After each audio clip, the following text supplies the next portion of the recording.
Professor Hasu Patel, and people further afield, Helga Ronning, and my old brother, Eugene Cairncross from Cape Town. Welcome, everybody.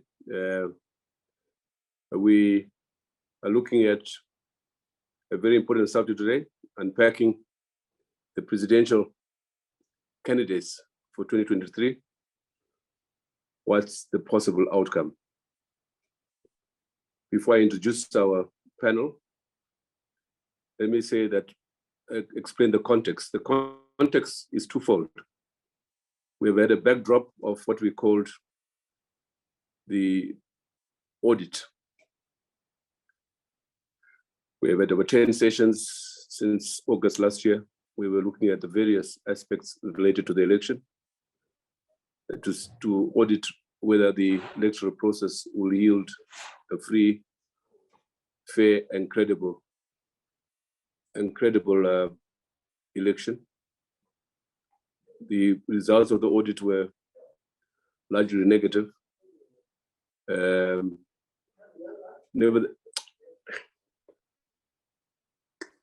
Nevertheless, the decision has been to hold the election.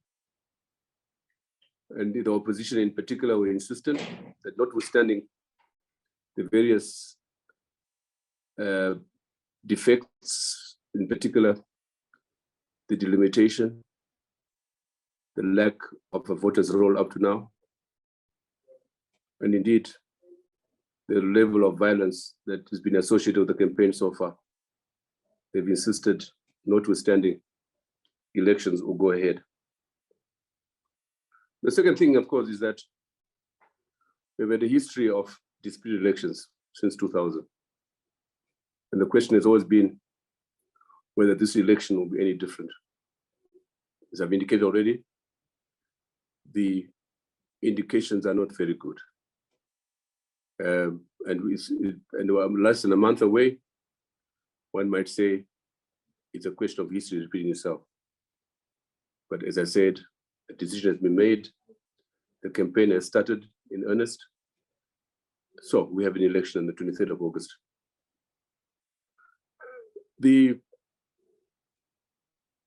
Secondly, when look at the candidates, the number of 11, who are the main contenders?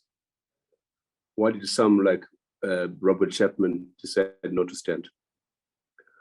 What are the issues, if any, attendant to the election, the forthcoming election? What, if any, are the policy outlines by each of the candidates that we will have decided as being the main contenders? Is it something that goes beyond the mere retention of power on the incumbent, on the part of the incumbent, and merely a quest to take over from ZANU-PF on the part of the opposition? Fourthly, what is the possible outcome and or permutations, if we can begin examining those now? And last but not least, what would be the possible runoff permutation, and how would that pan out in terms of the alliances? And is it runoff or a negotiated political settlement in the form of a coalition or GNU, which is more defined in terms of, one, who gets what, and secondly, more important, in terms of a reform agenda, both political and economic? These are the issues before us. And to unpack this for us, we had Piers Pigu from the ICS in Pretoria. He's already arrived. So we will have to start with Dumisani Mulea, editor of Newshawks, and of course, a very experienced journalist, familiar with the political scene in Zimbabwe. And then Robert Chapman will be next. Robert Chapman, the Democratic Union of Zimbabwe. He arrived on the scene rather late, but he has already made a mark. He's left a very positive impression. And we'll have asked him why did he turn down on nomination day. Then we have, last but not least, Richard Runyararo Mahomva, a young academic, a former student of mine, and a very, very astute political analyst. So here we have it.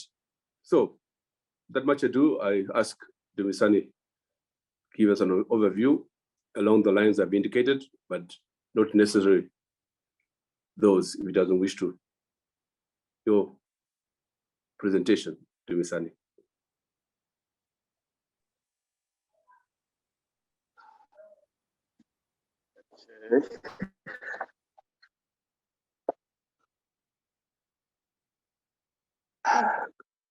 Good evening, ladies and gentlemen. Thanks, Professor Mandaza, for first of all for the invitation, and secondly for the introduction that will guide the discussion that we're going to have on unpacking the presidential election candidates for the presidential election that is due on 23 August 2023, alongside with the other elections, the local government, municipal elections that are held together as a general election. Dr. Mandas has given us a framework within which to engage with this subject and seek to unpack the issues attendant, and within that discussion, try to paint some scenarios about what's likely to happen and what's likely to be the outcome of that presidential election. First of all, I hope this Wi-Fi is okay, because as the professor was speaking, it was breaking here and there, intermittent. Hopefully, everyone can hear me properly at the moment. So in order for us to be able to engage productively with these subjects and look deeply and profoundly into the issues that are attendant to this election, we would probably first of all have to look at the environment within which this election is going to take place. Dr. Mandaza has already pointed out some of the issues attendant in terms of the operating environment there.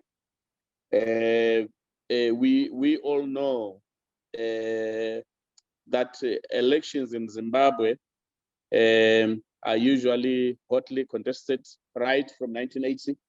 They were always hotly contested between one or two, sometimes three political parties. But the contestations have not really been very good in the sense of having a fair, competitive elections, free and fair, that produce credible and transparent outcomes. We've had problems in that regard. And some of those problems that we've had, they have a lot to do with the environment within which the elections are held.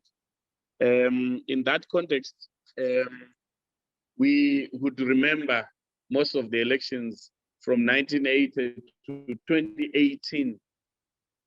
Some of the issues that have dogged those elections have to do with the institutional problems around the election institutions and structures that run these polls.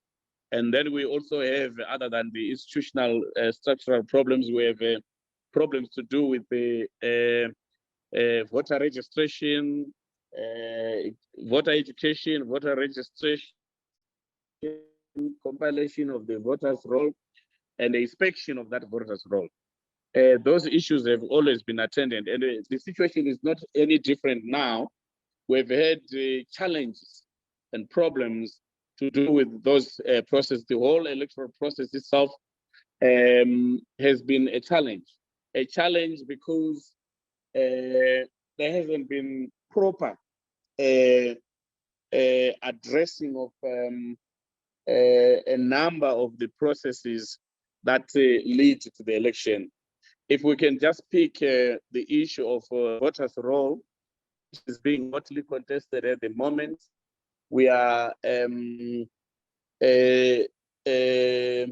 over a month away from the election, but the voters' roll has not been released to the political parties, to the candidates, to the contestants. Huge problem. It's problematic because the candidates are entering to a race without knowing what is the voters' roll, who is there, who is not there, what are the issues in it, the irregularities. It has not been audited. So that's a huge problem to begin with. And then I'll just pick some of the problems because we can't really exhaust all these problems in one discussion, but clearly we can point out those that will have a huge bearing on the process and the outcome. Other than the voters' roll, we also have the issue of ZAC itself, the Zimbabwe Electoral Commission. There have been problems over the years, even before it was called ZAC, when it was the Electoral Supervisory Commission, and then later on changed to what it is now. There have been problems with the composition of ZAC. The process of how it is composed in terms of its commissioners is problematic, with the complaints around the issue of the commissioners themselves, that they are not necessarily all the time men and women of integrity, people who are willing to exercise their duties and responsibilities in an impartial manner. So we've had that problem, and that problem sits right now with the current ZAC, where there are complaints that quite a number of commissioners who are there serving at the moment, they are partisan people aligned to certain political parties, interest groups, and therefore not able to execute their mandates in an impartial manner in order to guarantee the freeness and fairness and credibility of the elections. That issue sits with us here. It was made all the more worse by the selection a year or so ago of some candidates who are known to be connected to prominent political players within the Zimbabwean polity. That is an issue which is still bothering quite a lot of people, to say, how are we going to have free and fair elections if the referees, they are partisan, they are supporting one of the players, one of the teams rather. So it's a problem. And to make it worse now, ZAC is virtually dysfunctional. We saw through the window and the process of delimitation, the fights within ZAC there, that is, it is split down the middle, the chairperson there and the deputy chairperson in their own camp. Then we have the other commissioners who actually disowned the delimitation process, which is going to guide the current elections. So then the question arises, how are they going to be play their role, their constitutional role and mandate, if they actually disown the delimitation report and the process that led to it? So there is a problem. So the ZAC really functionally, it is crippled, and is therefore not really able to come together to exercise its constitutional mandate to run the elections in a credible and transparent way. Added to that, we've seen that through the delimitation process again, that these commissioners are actually held hostage. Some political interests within the states and the ruling party, that becomes a problem again. If they can be directed by some of the players within the ruling party and the government to behave in a commission process, what stops them from being elected, similarly during the course of the presidential election, the general election itself. You also have the issue around how the commission itself has refused over the years to address the question of state security agents who are supposedly posted within the commission itself or who work around the commission. That the commission is not independent to the extent that there is such interference within it. It is independent on paper, but not practical. In practice, it is hostage to very influential political interests that favor one of the main players in the presidential elections and main parties in the presidential election, specifically the ruling ZANU-PF, that it is a unfair advantage in the contest because of the manner in which ZAC conducts the elections. So some of the examples of the issues institutional and structural organized.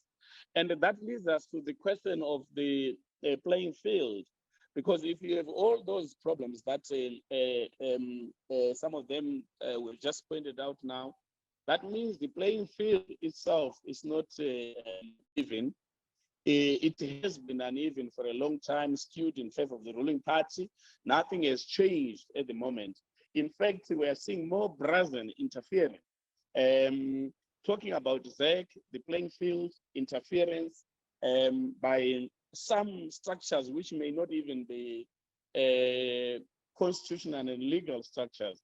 Let's take the examples at the moment.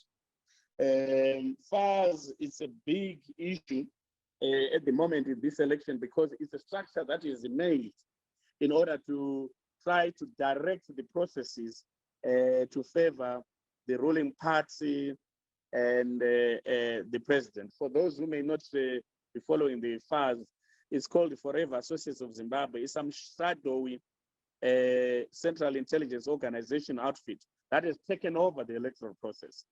It's a structure that is run by the Deputy Director General of CIO, retired Brigadier General Walter Tafumane. It has hijacked the electoral process, including the just ended chaotic voter inspecting process. FARS is putting an elaborate structure with 3 members in every ward, countrywide. And it has been using some intimidatory tactics, especially in rural areas, collecting information about voters and rolling out some door-to-door campaigns, holding some night vigils with some voters, gathering people around community events. And, we're involved in technology-based messaging and networking while monitoring all the stages of the electoral process. This is a big problem. It adds into a number of problems that we have. And as I said at the beginning, I'll just indicate some of them, which I have. FARS, it's a structure that is not constitutional, that is not part of state institutions, that is not really lawful in the sense of being having a mandate to run elections or to be involved in elections. Yet we understand that it is involved in draining state resources, getting millions of dollars and a lot of cars, many cars, in order to run the campaign on behalf of the ruling party and its leader, President Emerson Mnangagwa. So that means the playing field is not even at all, right from the beginning. You have a situation in which the playing field is heavily tilted in favor of the ruling party and its candidate. And because we're talking about the presidential election here, that means the candidate of the ruling party, President Mnangagwa, will start the election, will have a head start he is already ahead by virtue of these structures being leveraged and geared in his favor. And add to that the whole advantage of incumbents. It puts him in a very formidable position before the election even starts.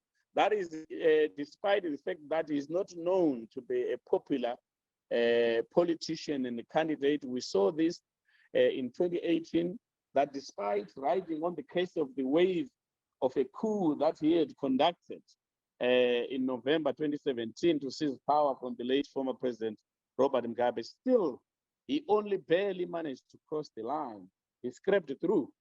And, you know, when the figures, when people look at the figures, the permutations, you will find that he only stumbled across the line with 31,000 votes to avoid a runoff, and with some over 200,000 votes to win.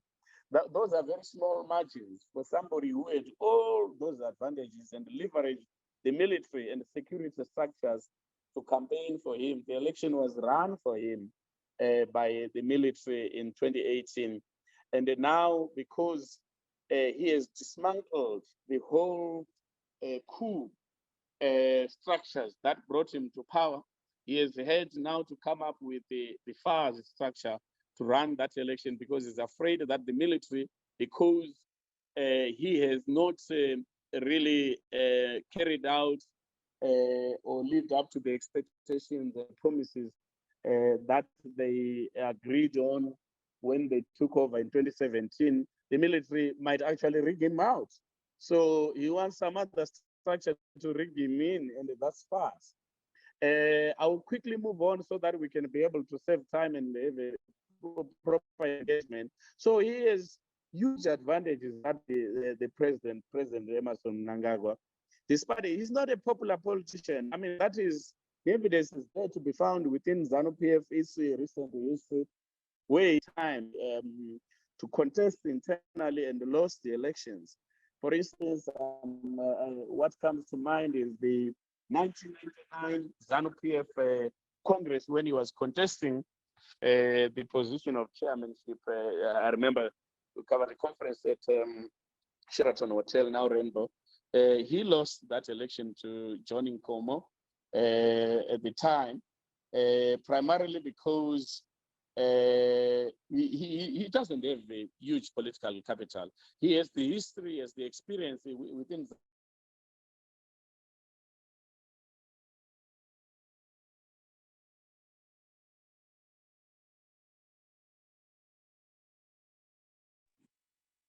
Dumisani.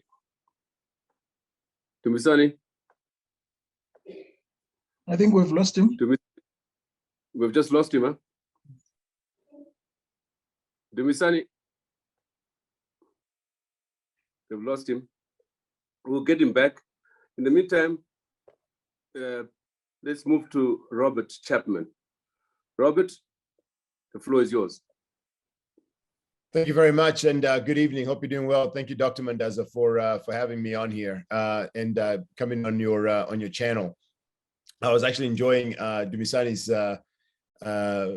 sort of monologue and his thoughts. It gave a full picture. I don't know if there's much I could add. You sort of answered the question. I think the first one you asked me, which is the most important, is why did I drop out? You know, what took place to lead to that, particularly on nomination day?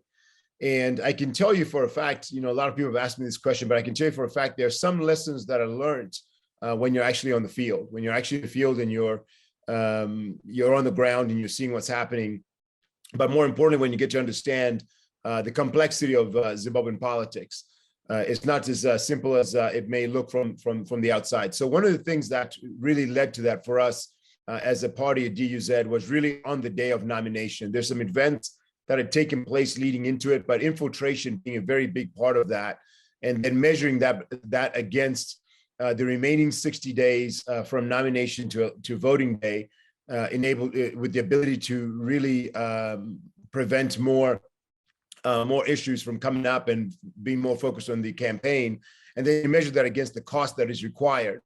And in this political race here, particularly in 2023, and I'm going to speak from the Democratic Union of Zimbabwe, the observation and conversations I've had with many people leading up to one critical date, which was the day that we announced that I was going to be running and DZ was going to be in this election, the Democratic Union of Zimbabwe, and then the second part, which was going to be coming up to nomination.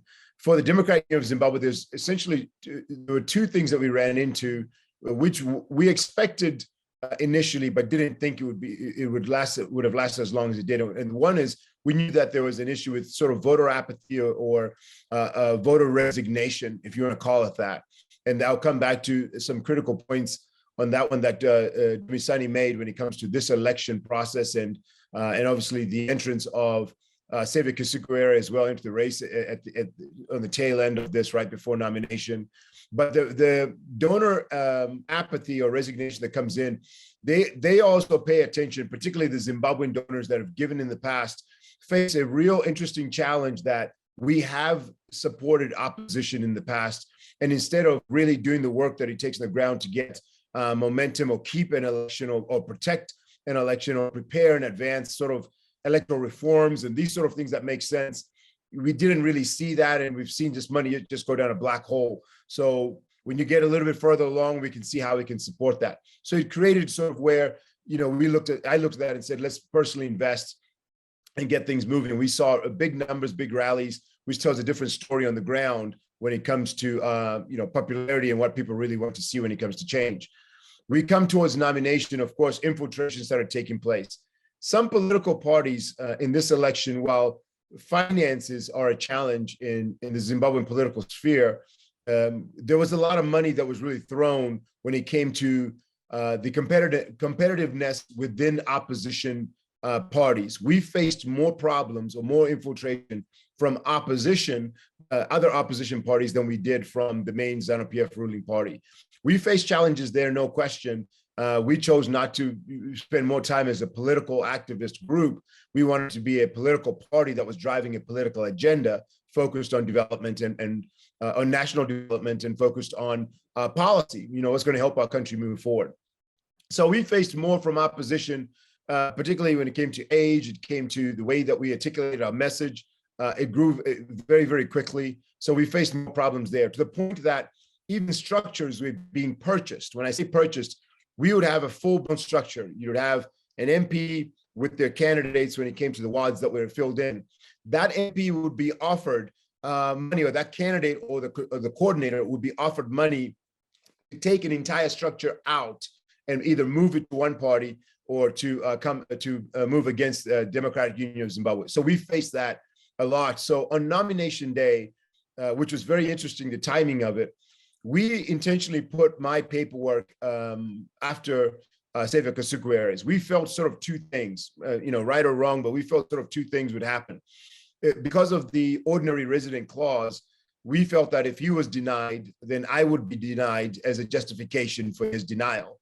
And the other side of the coin is if he's approved, then we would naturally be approved as long as we had followed the correct guidelines.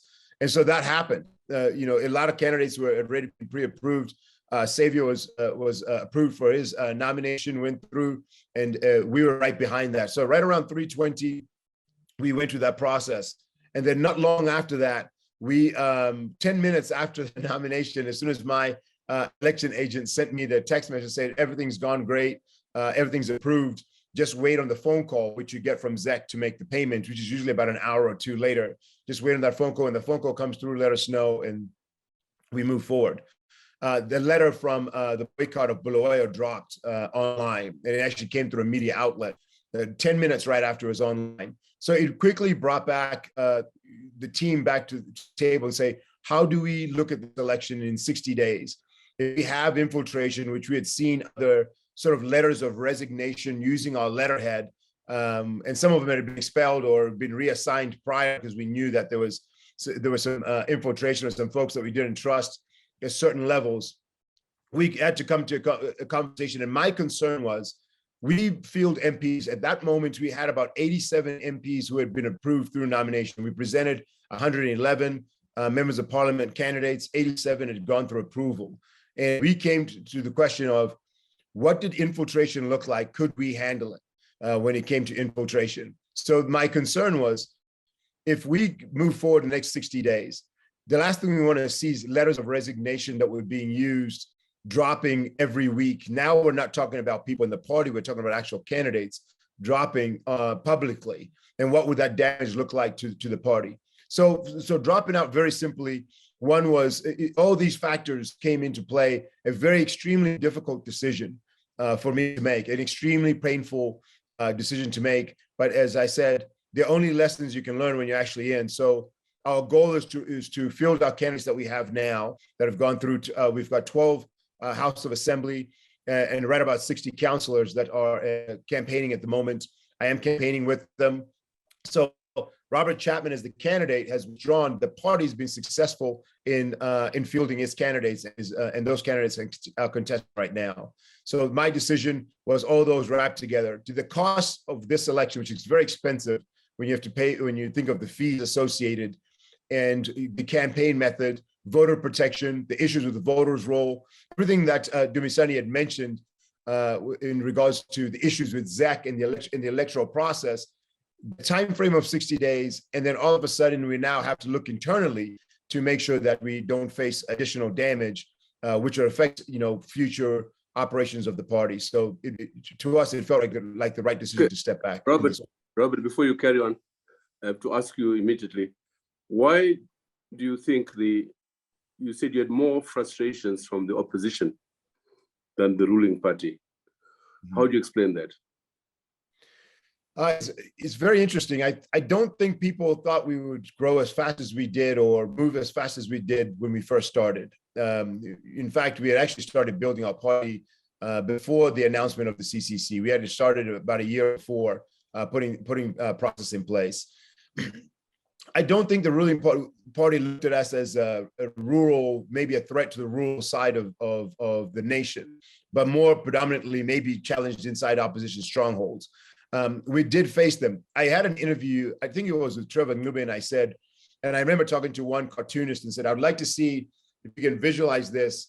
Here's Chapman standing with DUZ, and the first battle we face is opposition, which is interesting that they'll fight another opposition, that no one can be in this, name calling, you're going to split the vote, all these sort of things. Anything just to tarnish with no substance at all.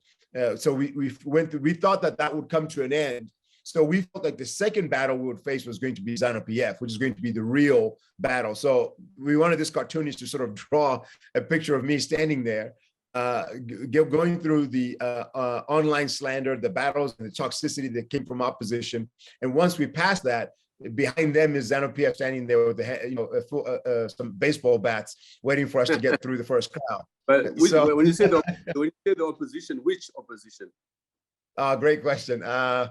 Mainly the CCC. We faced more problems from the CCC. You can even see it online, toxicity, everything from race, my children's names, anything, even the information that wasn't true. But when it came to the ground, it was virtually almost every opposition that we faced, particularly coming to buying structures. Some people had a tremendous amount of money that they were going to buy information or buy certain things, which is, we're not asking for sort of the fair, we understand that. But it comes back to what Dumiso said, is there is something on the field that is drastically different than just looking at, items on a list that went wrong. The level of political players, when I say players, I'm talking the actual ground troops, coordinators, people that are mobilizing, people that are part of organizations. A lot of them seem to jump around the political sphere. This election, they're in one party, next election, they're in another one, and they make this round sort of a income-based round, and they're willing to sell. So there's not really sort of this thing where you see sort of loyalty that takes place. The one thing that I was trying to build up to was to come to an alliance, a point where the opposition would unite as one, and we would have shared views on we want ZANU-PF out, and we want the government, we want Zimbabwe to go through a transition, a real transition of power. Winning an election has been done in Zimbabwe. We saw that with Morgan Tsvangirai. Transition of power is a completely different game. So it would need a huge united force. So we went through this and said, we're not attacking anyone, we're attacking policy and progress. So if whether you live in a ZANU-PF stronghold or an MDC stronghold or a CCC stronghold, if there is no progress in your hometown, remove them. DUZ is an alternative candidate to you, so you don't feel you're choosing between a lesser evil, so to speak. So that reface challenges greatly from the CCC. Robert, you made the point about the possible broad alliance. Were there any overtures either from Chamisa or from you to Chamisa for such an alliance? If it's Chamisa specifically, they only came from us. The broad alliance came from us. So I can say this now because in the race, but early around this time last year, in July last year, I met with at the time SG Wende for the CCC. This is about 6 months before announcement. And we met and we sat down and I told him what we were preparing to do and offered that we would step back if we could work together and form an alliance and find a way to support. He took the information back. Didn't seem that was an opportunity at the time to do that. So we went forward with our December 10 announcement. 5 months later, we went live. We were already on the ground mobilizing, and then we just announced it to the country. But people already knew something was coming out. In fact, I think an article was written about that meeting with myself and SG Wende, and it even named the party DUZ in that article. And keep in mind, we had not announced yet, so there was information out. The day before nomination, I did make an overture to a handful of opposition leaders, the MDC, the CCC, and said, I think we can work together. If we look at where we're going in these remaining 60 days, we've got some very serious problems we need to address. Particularly the one that I was more concerned about is the potential violence that may come out, but more importantly, the voter protection plan. Do we have a plan to protect this vote? There are areas where we're going to be present, where you're not, areas that you'll be present where we're not, and we can support each other when it comes to voter protection and work together.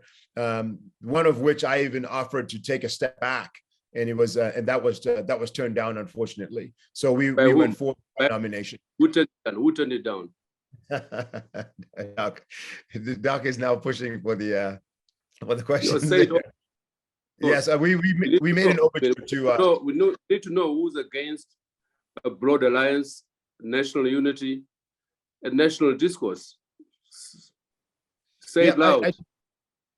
We made an overture to Nelson Chamisa, to his team, through a mediator, and said we'll step down. Now, being able to get that done the night before was a long stretch, to be honest. They were going through a lot as well. So we didn't really think that would, I wouldn't say that they're saying no, not at this time, would mean that they were not interested in a broad alliance, but I think the timing of it. But we had made overtures between July last year and the day before nomination. So I don't believe this is the first time he had heard that we were willing to take a step back and work with him. So would love to.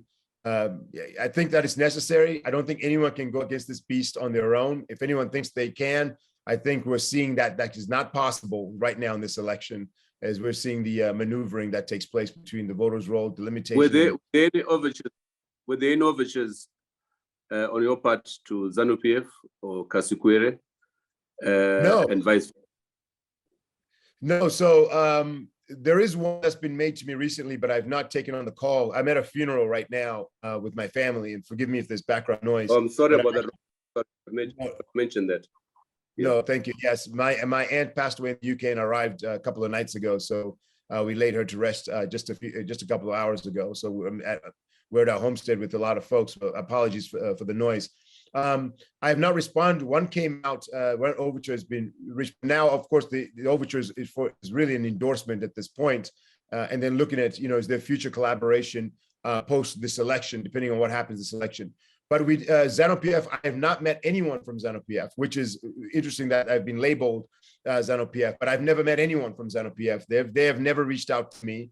The only person I met from ZANU-PF is the local councilman where we buried my aunt today. He spoke at the funeral. I got to meet him, and he took pictures, of course, and those will probably circulate, and some propaganda circulate on that too. But he's the councilman where my family lives, and naturally they speak at funerals.